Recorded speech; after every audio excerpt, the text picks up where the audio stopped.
एक बार फिर स्वागत है आप लोगों का आपके यूट्यूब चैनल हिंदी वर्तिका में। पिछली बार जो प्रश्न हम लोगों ने सॉल्व किया उसमें कुछ बच्चों का रिस्पांस बहुत अच्छा था, जिसमें प्रमोद कश्यप, सीमा यादव, रत्ना सिंह ऐसे बच्चे हैं जिन्होंने बहुत अच्छा प्रयास किया, बहुत अच्छा जवाब दिया। सबसे ज़्यादा प्रश्नों का जवाब प्रमोद कश्यप ने दिया और लगभग सभी प्रश्नों का सही जवाब दिया। इस तरीके से जो उद्देश्य है वह लगभग सही दिशा में चलता हुआ प्रतीत हो रहा है। रत्ना ने भी अच्छा जवाब दिया। आप सभी लोग प्रयास करिए और एक कंपटीशन का माहौल बनाइए। समय अभाव के कारण हम थोड़ी देर से उपस्थित हो पा रहे हैं, लेकिन आप लोग विश्वास करिए, यही मूल्यांकन समाप्त होने के बाद मैं रेगुलर आप लोगों को पढ़ाता रहूँगा और मैं चाहूँगा कि आप लोग अपने जीवन में सफल होइए और उस सफलता में हिंदी वर्तिका का भी योगदान हो। इसलिए उसी कड़ी में आज हम लोग दूसरा पेपर सॉल्व करते हैं और आप लोग इस चीज़ का ध्यान रखिएगा कि प्रश्न पढ़िए, ध्यान से पढ़िए, उसमें नहीं तो नहीं लगा है। सबसे ज़्यादा जो कंपटीशन में जो सबसे ज़्यादा दिक्कत आती है वह यह है कि हम जैसे ही प्रश्न देखते हैं जल्दीबाजी में उसका उत्तर देना शुरू कर देते हैं। तो ऐसा ना करिए, देखिए कि उसमें कहीं नहीं तो नहीं लगा है। चलिए इस तरीके से पहला क्वेश्चन देखते हैं। पहला क्वेश्चन है, खुमान रासों के रचयिता कौन है? जवाब आप लोग देते रहिएगा। खुमान रासों के रचयिता कौन है? आपके पास ऑप्शन है दलपति विजय, जगनिक, चंद्रवरदाई, विद्यापति। खुमान रासों के बारे में आप जानते हैं कि यह आदिकाल की रचना है और आदिकाल के साहित्य को 5 भागों में बांटा गया: सिद्ध साहित्य, जैन साहित्य, नाथ साहित्य, रासो साहित्य और लौकिक साहित्य। सिद्धों की संख्या 84 है, ये आप लोगों को पता है। प्रथम सिद्ध सरहपा है। तो यह जो ग्रंथ है खुमान रासो, यह रासो साहित्य का ग्रंथ है और जिसके रचनाकार का नाम आपको लिखना है। हाँ बिल्कुल, आप लोग इसका जवाब दीजिए। खुमान रासो के रचनाकार दलपत विजय हैं। इसका पहला ऑप्शन सही है। चलिए आगे बढ़ते हैं। आदिकाल के लिए बीज वपन काल नामकरण किसने किया? बहुत अच्छा क्वेश्चन है। नामकरण से प्रतिवर्ष 1 या 2 क्वेश्चन रहता है। तो आदिकाल के लिए बीज वपन काल नाम किसने दिया है, यह आपको बताना है। ऑप्शन है आपके पास राहु सांकृत्यायन, डॉक्टर नगेंद्र, महावीर प्रसाद द्विवेदी, हजारी प्रसाद द्विवेदी। अब एक एक ऑप्शन को समझिए। राहुल सांकृत्यायन ने क्या नाम दिया है, महावीर प्रसाद द्विवेदी ने क्या नाम दिया है, हजारी प्रसाद द्विवेदी ने क्या नाम दिया है? देखिए, सिद्ध और सामंत काल राहुल सांकृत्यायन ने नाम दिया। आदिकाल को आदिकाल नाम हजारी प्रसाद द्विवेदी ने दिया है जी। अब बचे डॉक्टर नगेंद्र और महावीर प्रसाद द्विवेदी। बिल्कुल, आदिकाल को बीज वपन काल महावीर प्रसाद द्विवेदी ने कहा है, इसका तीसरा ऑप्शन सही है। डॉक्टर नगेंद्र भी हजारी प्रसाद द्विवेदी के साथ ही रहे हैं। चलिए आगे बढ़ते हैं। रीत काल को अलंकृत काल नाम किसने दिया? ये भी नामकरण से ही है। रीत, जैसे अगर हम देखें तो आदिकाल को लगभग 10, 12 या 15 आलोचक हैं जिन्होंने नामकरण किया, लेकिन रीतिकाल को बहुत ज़्यादा लोगों ने नहीं। जैसे रीतिकाल को रीतिकाल नाम आचार्य रामचंद्र शुक्ल ने दिया और इसमें देखिए चीटिंग हो गई क्योंकि ऑप्शन डी में आचार्य रामचंद्र शुक्ल हैं। तो रीतिकाल को अलंकृत काल नाम किसने दिया? इसमें ऑप्शन है रमाशंकर शुक्ल रसाल, विश्वनाथ प्रसाद मिश्र, मिश्र बंधु आचार्य रामचंद्र शुक्ल। तो जैसा कि हमने बता ही दिया कि रीतकाल को रीतकाल नाम आचार्य रामचंद्र शुक्ल ने दिया, तो ये तो क्लियर हो गया कि ये नहीं है। श्रृंगार काल विश्वनाथ प्रसाद मिश्र ने दिया है। ठीक, बिल्कुल बिल्कुल, अलंकृत काल मिश्र बंधु ने दिया है। और आप लोगों को हमने बताया था कि मिश्र बंधु में कितने लोग आते हैं, 3 लोग आते हैं। कौन कौन? श्याम बिहारी पहले हैं, उसमें गणेश बिहारी, फिर श्याम बिहारी, फिर सुखदेव बिहारी। ठीक, चलिए, इसका रीतकाल को अलंकृत काल मिश्र बंधु ने दिया है। चलिए आगे बढ़ते हैं। नागरिक विचारणी सभा की स्थापना कब हुई? बहुत अच्छा क्वेश्चन है, ध्यान रखिए। इसका ऑप्शन क्या है? 1867 ईस्वी में, 1850 ईस्वी में, 1885 ईस्वी में, और इसका अंतिम ऑप्शन है 1893 ईस्वी में। जिन लोगों को पता है वो इसका जवाब देते रहें। बिल्कुल सही। देखिए, नागरिक विचारणी सभा पूछा है, ध्यान रखिए इसमें 2 क्वेश्चन आता है, एक सभा के बारे में, एक पत्रिका के बारे में, क्योंकि एक नागरिक विचारणी सभा है, दूसरा नागरिक विचारणी पत्रिका है। तो ध्यान दीजिए कि नागरिक विचारणी सभा 1893 ईस्वी में थी और पत्रिका 1896 ईस्वी, अर्थात 3 साल बाद। ये दोनों क्वेश्चन पूछे जाते हैं और टीजीटी में भी पूछा जाता है, पीजीटी में भी पूछा जाता है और असिस्टेंट प्रोफेसर में भी ये क्वेश्चन आया हुआ है। चलिए आगे बढ़ते हैं। अगला क्वेश्चन है, हिंदी शब्दानुशासन के लेखक कौन है? हिंदी शब्दानुशासन, ठीक, ऑप्शन है हेमचंद, कामता प्रसाद गुरु, धीरेन्द्र वर्मा, किशोरी दास वाजपेयी। अब आपको इसका जवाब देना है। बिल्कुल, व्याकरण ग्रंथ है, तो इसमें किशोरी दास वाजपेयी जो चौथा ऑप्शन है यह सही है। चलिए आगे बढ़ते हैं। नोट करते जाइएगा, जिन लोगों को नहीं पता है वह नोट करते जाएं। एक समय ऐसा आएगा कि आपके पास बहुत सारे प्रश्नों के भंडार हो जाएंगे और देखिएगा, अगर आप इसी को तैयार करते हैं, बाकी चीज़ें हम आपको बीच बीच में बताते रहेंगे। जब साहित्य शुरू होगा तो शायद आपको, मैं उम्मीद करता हूँ कि कोई भी पोर्शन छूटेगा नहीं। चलिए आगे है, सहजयान के प्रवर्तक कौन है? ऑप्शन है सरहपा, दूसरा ऑप्शन है सबरपा, तीसरा लइप्पा, लइप्पा नहीं लुइप्पा है, ठीक है, चौथा है कड़हप्पा। तो सहजयान के प्रवर्तक, देखिए इसमें सब में पाप पाप अंत में लगा है, अर्थात इससे पता चलता है कि ये सब सिद्ध हैं। ठीक है, सिद्धों की संख्या 84 थी। प्रथम सिद्ध सरहपा माने जाते हैं और इनका मूल नाम सरह था। जो पा अंत में जोड़ा गया वह एक आदर सूचक शब्द है जो इसमें लगाया जाता है। जैसे आप लोग अपने टीचर को सर कहते हैं, उसी में जी भी लगा देते हैं तो सर जी हो जाता है, उसी तरीके से सरह, उसमें पा लग गया है तो सरहपा हो गया। तो सहजयान के प्रवर्तक सरहपा है, ऑप्शन पहला सही है। चलिए आगे बढ़ते हैं। किस ग्रंथ का दूसरा नाम आल्हाखंड है? आल्हाखंड का दूसरा नाम क्या है, यही आपको बताना है। ऑप्शन है परमाल रासो, विसल देव रासो, खुमार रासो, हमीर रासो। इसमें किस ग्रंथ का नाम आल्हाखंड था? एक चीज आप लोग जान लीजिए कि जो रासो साहित्य है उसका मुख्य रस, प्रधान रस वीर रस था, लेकिन एकमात्र ग्रंथ जिसमें श्रृंगार रस की भरपूर मात्रा मिलती है वह है विसल देव रासो। लेकिन यहाँ क्वेश्चन क्या है कि आल्हाखंड का दूसरा नाम क्या है? तो आल्हाखंड परमाल रासो को कहा जाता है जिसके रचनाकार जगनिक हैं। खुमार रासो के दलपत विजय हैं, विसल देव रासो के नरपत नाल हैं, हमीर रासो के सारंगधर हैं। ठीक, आगे बढ़ते हैं। हाँ, एक क्वेश्चन आ गया कि हिंदू मग पर पाँव न राख्यो का बहुत है जो हिंदी भाख्यो। हिंदू मग पर पाँव न राख्यो क्या जो बहुत हिंदी भाख्यो, ये काव्य पंक्तियाँ किस बोली में हैं?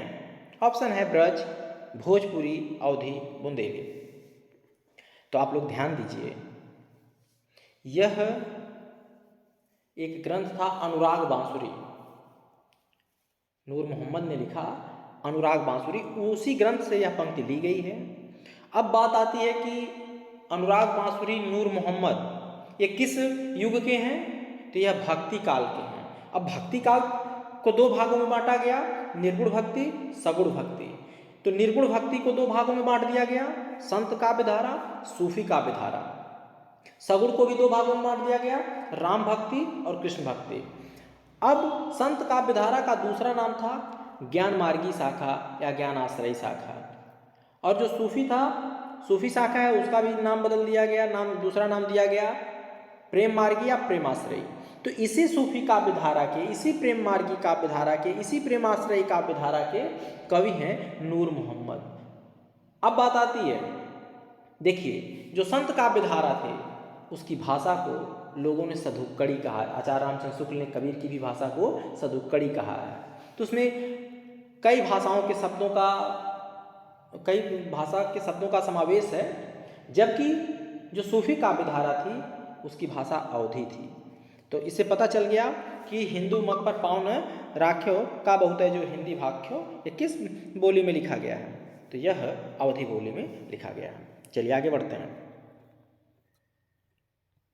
बकरी विलाप किसकी काव्य कृति है? तो बकरी विलाप ऑप्शन है आपके पास भारतेंदु हरिचंद, बद्रीनारायण चौधरी, प्रेम घन। देखिए प्रेम धन लिखा हुआ है, लेकिन प्रेम धन नहीं होना चाहिए, प्रेम घन होना चाहिए। तीसरा ऑप्शन है बालकृष्ण भट्ट, और चौथा है इनमें से कोई नहीं।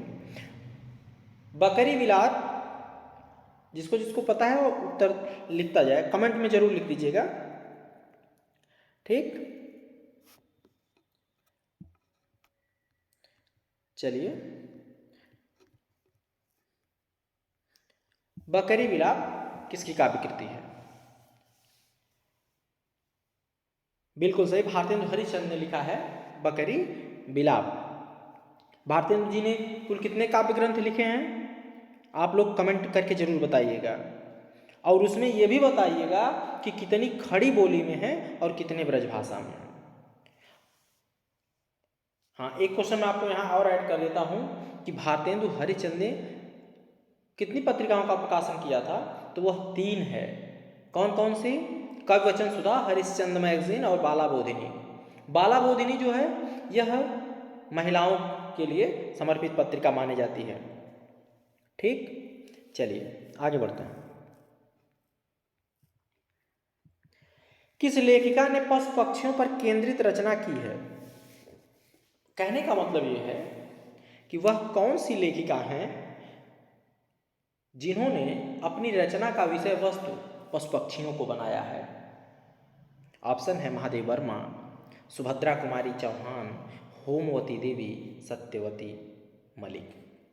ध्यान से समझिए। मैं ये सारा क्वेश्चन आप लोगों को पढ़ाया था क्योंकि यह 9th में एक पार्ट है, गिल्लू। हाँ बिल्कुल, नकल हो गई। महादेव वर्मा ने लिखा है ना गिल्लू, कहानी है गिलहरी के एक छोटे बच्चे से शुरू होकर के उसके पूरे जीवन का उन्होंने किस तरीके से रहता है, ठीक है।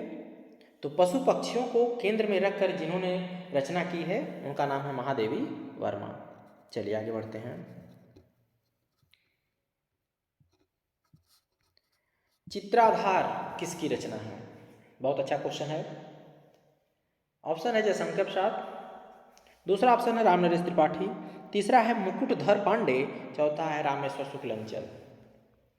चित्राधार बहुत पूछा जाता है, ये टीजीटी में भी आया हुआ है और प्रवक्ता में भी आया हुआ है। कुछ बच्चों को ऐसे लग रहा होगा कितना इजी क्वेश्चन है, तो बेटा इस चीज़ आप लोग जान लीजिए, यह इजी इसलिए है क्योंकि यह आपको पता है, पढ़ाया गया है। ये सारे प्रश्न जो देखने में बहुत इजी लग रहे हैं वह इतने इजी नहीं हैं।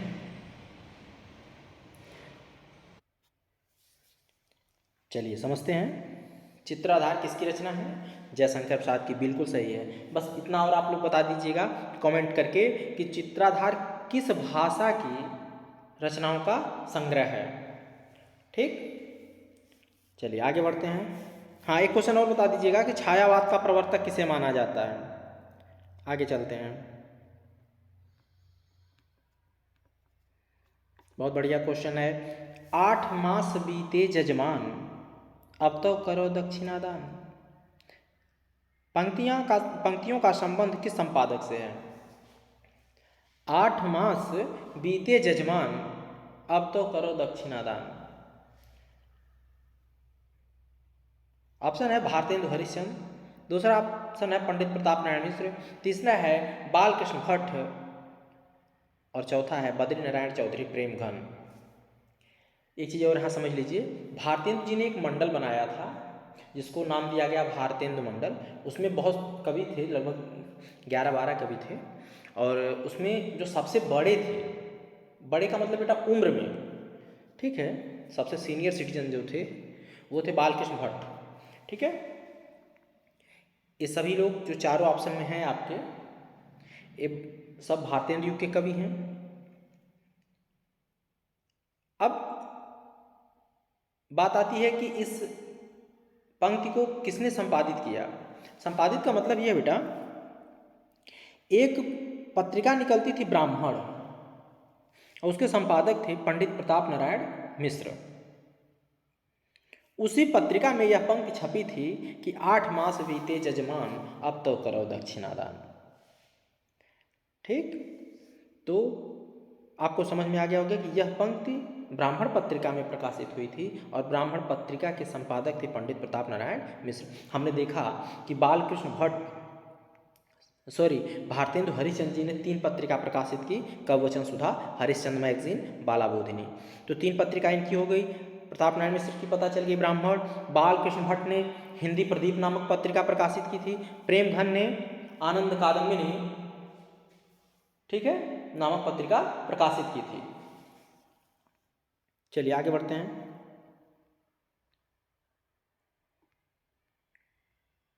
निम्नलिखित में से कौन सा कवि रीतिबद्ध परंपरा में है। ध्यान रखिए इस बात का, रीतिबद्ध परंपरा में है। ध्यान रखना बेटा कि इसमें नहीं तो नहीं लगा है। अब हमें ये देखना है कि कौन सा कवि रीतिबद्ध परंपरा में है, अर्थात ये जो 4 कवियों का नाम दिया गया है, 3 इसमें से नहीं है, एक ही ऐसा कोई कवि है जो रीतिबद्ध में है। रीतिबद्ध के कवियों को याद करने के लिए हमने एक कविता भी सुनाया है, आप यूट्यूब पे पड़ा हुआ है, वो वीडियो आप लोग देख लीजिएगा, तो उसमें रीतिबद्ध कवि कौन कौन आते हैं वह आपको पता चल जाएगा। केशवदास चिंतामणि देवमती राम जी को, रघुनाथ जी को तो प्रसिद्ध कवि जानिए। तो आपके पहले ही पंक्ति में इसका उत्तर मिल जाएगा, वहाँ से उसको याद कर लीजिए, ठीक है। आप लोग उत्तर लिखते रहिएगा कमेंट में। बिल्कुल, बिहारी लाल रीत सिद्ध कवि हैं। रीत सिद्ध का पता है कि रीतकाल को 3 भागों में बांट दिया गया, रीतिबद्ध, रीत सिद्ध, रीत मुक्त। रीत सिद्ध के सबसे प्रमुख कवि हैं बिहारी। रसनिधि भी आते हैं, सेनापति आते हैं, वृंद आते हैं। रीत मुक्त में आते हैं आलम, घनानंद, बोधा, ठाकुर, द्विजदेव। जितने इसके बाद बच गए सब आते हैं रीतबद्ध काव्यधारा में, ठीक है। चलिए आगे बढ़ते हैं।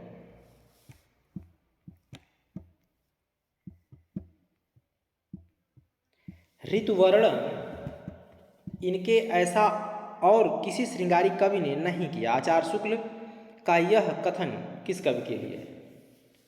ऋतुवर्णन, आप समझो बेटा, इसमें ऑप्शन दिया गया है बिहारी, घनानंद, सेनापति, पद्माकर। ये चारों रीतिकाल के कवि हैं। रीतिकाल का मुख्य विषय था श्रृंगारिक रचनाएं, नखशिख वर्णन।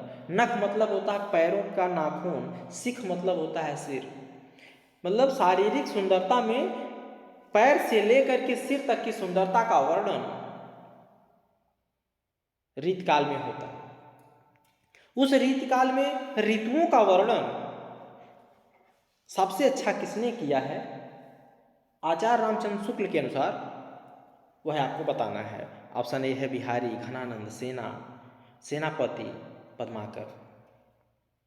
तो ये जान लीजिए आप लोग, सेनापति ने ऋतु वर्णन का सबसे अच्छा वर्णन किया है। दूसरी चीज जान लीजिए कि यह रीतिकाल में राम भक्त कवि भी हैं।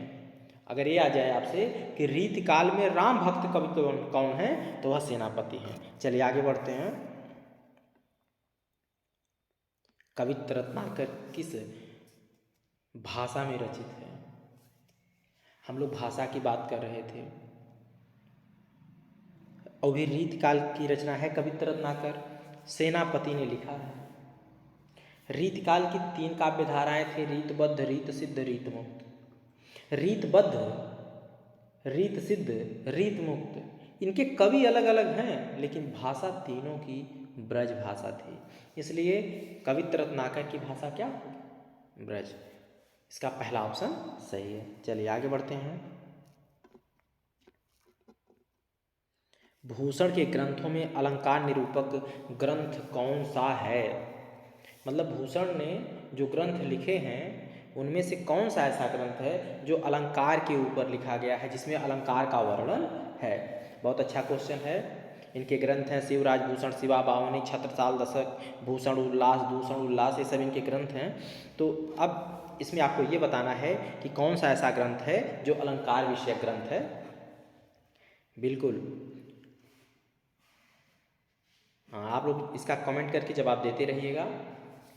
पिछली वीडियो के जो सबसे अच्छा प्रश्नों का जो सबसे अच्छा जवाब दिए वो प्रमोद कश्यप हैं, रत्ना सिंह हैं, सीमा हैं, एक कोई टेक्निकल स्टूडेंट करके हैं।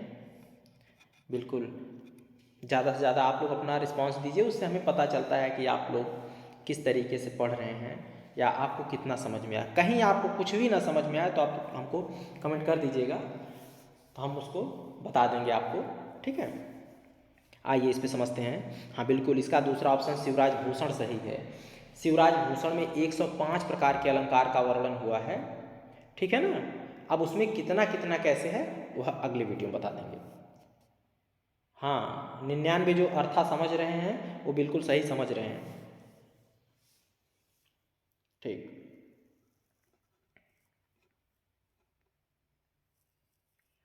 रामचंद्रिका किस कवि की कृति है? रामचंद्रिका किस कवि की कृति है? पद्माकर की है कि देव ने लिखा है कि केशव ने लिखा है कि बिहारी ने लिखा है? बिहारी का तो आप लोग जानते हैं कि एक ही ग्रंथ है, बिहारी सतसई। देव ने लिखा है भाव विलास, भवानी विलास, जात विलास, रस विलास, प्रेमचंद्रिका, प्रेम शतक, देवचरित, देव माया प्रपंच, शब्द रसायन, काव्य रसायन, अष्टायाम, राग रत्नाकर, सुजान विनोद, ये सब इनके ग्रंथ हैं। केशव के ग्रंथ को तो आप लोग जान ही रहे हैं, रसिक प्रिया, रामचंद्रिका, कवि प्रिया, रतन बावनी, वीर सिंह, देवचरित, विज्ञान गीता, नक्सिक वर्णन, छंदमाला। तो इस तरीके से ये है। तो पता चल गया कि रामचंद्रिका केशव दास ने लिखा है। भाषा क्या होगी, रामचंद्रिका की भाषा क्या है, आप लोग कमेंट करके बता दीजिएगा। दूसरी चीज़ यह भी एक क्वेश्चन ये भी आता है बेटा कि केशवदास की कौन सी रचना है जो रामचरितमानस की प्रतिस्पर्धा में एक ही रात में लिखा गया है? तो वह है रामचंद्रिका। इसकी भाषा क्या है आप लोगों को बताना है। चलिए आगे बढ़ते हैं। सूरज का सातवां घोड़ा के लेखक कौन है? तो सूरज का सातवां घोड़ा एक उपन्यास है। इसमें ऑप्शन है आपके धर्मवीर भारती, कमलेश्वर, राजेंद्र प्रसाद, मोहन राकेश। तो सूरज का सातवां घोड़ा किसने लिखा आपको बताना है। मैं इतना हिंट कर देता हूँ आप लोगों को कि गुनाहों का देवता भी इन्होंने ही लिखा है। बिल्कुल,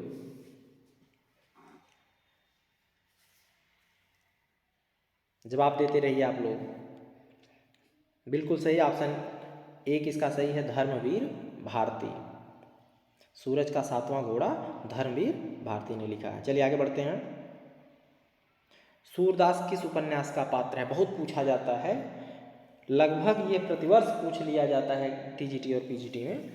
बहुत महत्वपूर्ण है, सूरदास किस उपन्यास का पात्र है? तो इसमें ऑप्शन है रंगभूमि, कर्मभूमि, गबन, मानस का हंस। इसमें जो 3 ऑप्शन है वह मुंशी प्रेमचंद के उपन्यास हैं और मानस का हंस अमृतलाल नागर का उपन्यास है, जो गोस्वामी तुलसीदास के ऊपर लिखा गया उपन्यास है। लेकिन एक और लिखा है इन्होंने, खंजन नयन, सूरदास के ऊपर लिखा है। तो ध्यान रखिए, मानस का हंस अमृतलाल नागर ने लिखा, जो गोस्वामी तुलसीदास के ऊपर लिखा गया ग्रंथ है, जीवनी परक उपन्यास है। और खंजन नयन सूरदास के ऊपर लिखा गया ग्रंथ है। तो सूरदास मुंशी प्रेमचंद के रंगभूमि उपन्यास का पात्र है, यह इसका पहला ऑप्शन सही है। आगे बढ़ते हैं लास्ट क्वेश्चन की तरफ। चित्रलेखा किसकी औपन्यासिक कृति है? मतलब आपको बताना है कि चित्रलेखा किसका उपन्यास है। ऑप्शन है भगवती चरण वर्मा, भगवती प्रसाद वाजपेयी, उदय शंकर भट्ट, विष्णु प्रभाकर। बहुत पूछा जाता है, ठीक। चित्रलेखा किसका उपन्यास है आपको बताना है। ऑप्शन पहला है भगवती चरण वर्मा, भगवती प्रसाद वाजपेयी, उदय शंकर भट्ट, विष्णु प्रभाकर। बिल्कुल सही, इसका पहला ऑप्शन सही है भगवती चरण वर्मा। भगवती चरण वर्मा के और उपन्यासों का नाम आपको लिख करके कमेंट करना है, बताना है, ठीक है। तो यह रहा आज के 20 प्रश्नों का एक संग्रह। आशा करता हूँ कि आप लोगों को इससे काफ़ी मदद मिलेगी। आप लोग इसको अच्छे से याद कर लीजिएगा, तैयार रखिएगा, क्योंकि ये सारे प्रश्न जितने भी आपसे पूछे जा रहे हैं, जो आप यहाँ सॉल्व कर रहे हैं, वह किसी न किसी परीक्षा में पूछा गया है। बहुत बहुत धन्यवाद आप लोगों का। पढ़ते रहिए, आगे बढ़ते रहिए। हाँ, अंतिम बात, वीडियो अगर पसंद आई हो तो लाइक शेयर कमेंट कर दीजिएगा, चैनल को सब्सक्राइब कर लीजिएगा। धन्यवाद।